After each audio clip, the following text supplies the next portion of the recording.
Hello and welcome to Comic Island. My name is Arden, and today we're going to begin a new series of videos examining the series of comics known as the Avengers. We'll begin by taking a look at the Stan Lee, Jack Kirby era of Avengers comics, and we'll talk about how well that holds up against Avengers history. And so we begin way back in the 1960s. On a day unlike any other, when Stan Lee was tasked by the then owner of what was called Timely Comics to create a team of Marvel-based superheroes. Though the task was simple enough, and by this time DC Comics had done quite a bit with the idea of superhero teams, the Avengers, as it initially was created, still made waves in the history of Western comic book storytelling. Working at the side of Jack Kirby using characters the two men had already created in other books, and later working with various other writers and artists across the first 34 issues, Stan Lee crafted a superhero team truly unlike any other seen before. The Avengers didn't come first in terms of using a team of pre-existing superheroes. That idea was decades old by now, but it certainly changed the game when it came to how these stories were told.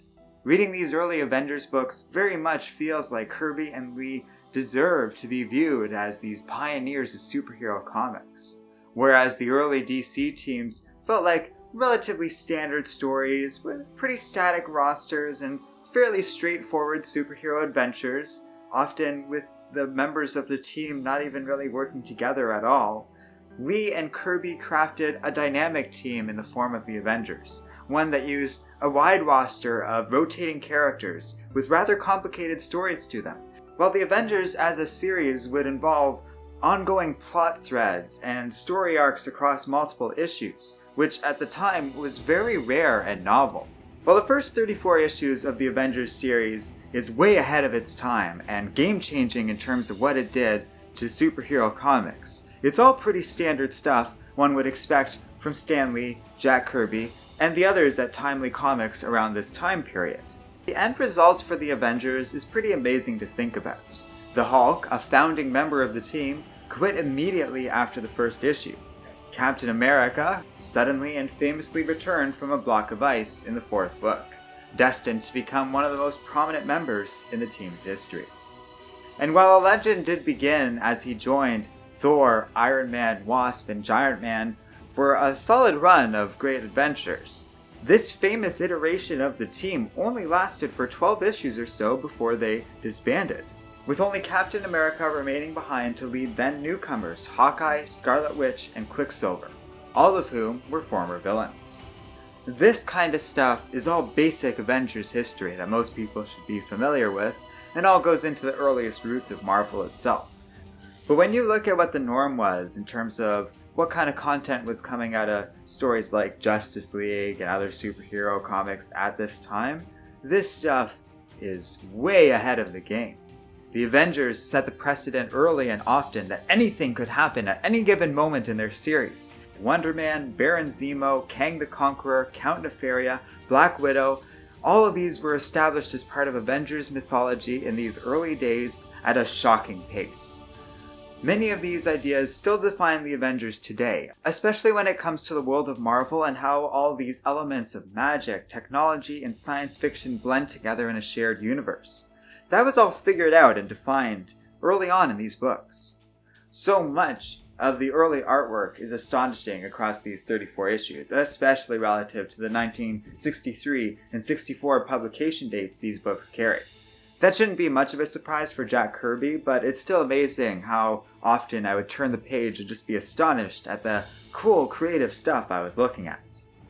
Stan Lee's writing, which was always a bit subversive and definitely written with an intentional push against authoritarian norms and beliefs of the era. It was still present in his writing here, but that stuff isn't played up too much here, and even without those things, the Avengers in these early days is nothing but good, clean, well-executed fun, made by the best in the business at the time. I found it very easy to like these books and very much use the Stan Lee and Jack Kirby era of Avengers to sort of set the standard for how we'll be grading the rest of the series going forward. This dynamic energy of introducing new characters, bringing in new content, while also telling a good story, That's the sort of thing I would expect, or at least want, out of any given run of Avengers creators going forward. Early on in this grading process, I gave the Stan Lee, Jack Kirby era an A+, and never felt the need to deviate from it as we got closer to my final grades. With the goal in mind to grade these comics relative to the standards the Avengers as a series has come to set for itself over time, in no small part because of Stan Lee and Jack Kirby to begin with.